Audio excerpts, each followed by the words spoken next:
এবার স্থগিত করা হলো নিট ইউজির কাউন্সেলিং।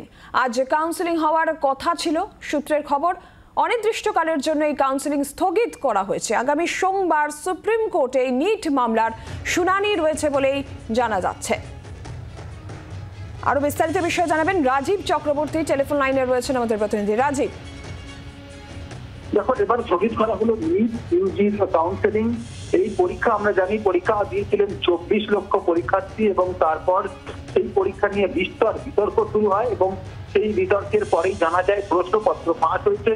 সিবিআই তদন্তের নির্দেশ দেওয়া হয়। যারা পরীক্ষা নিয়েছে সেই এনটিএ তাদের ডাইরেক্টর জেনারেলকে সরিয়ে দেওয়া হয়।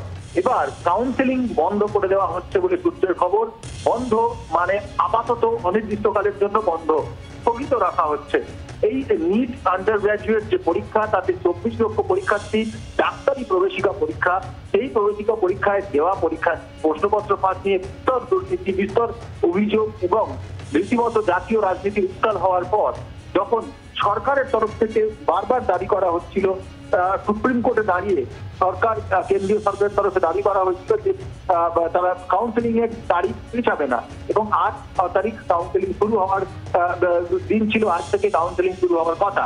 সেই কাউন্সেলিং আজকে জানা যাচ্ছে দুপুরের পরে। কেন্দ্রীয় শিক্ষামন্ত্রক সূত্রের খবর যে এই পরীক্ষা অনির্দিষ্টকালের জন্য কাউন্সেলিং স্থগিত রাখা হচ্ছে।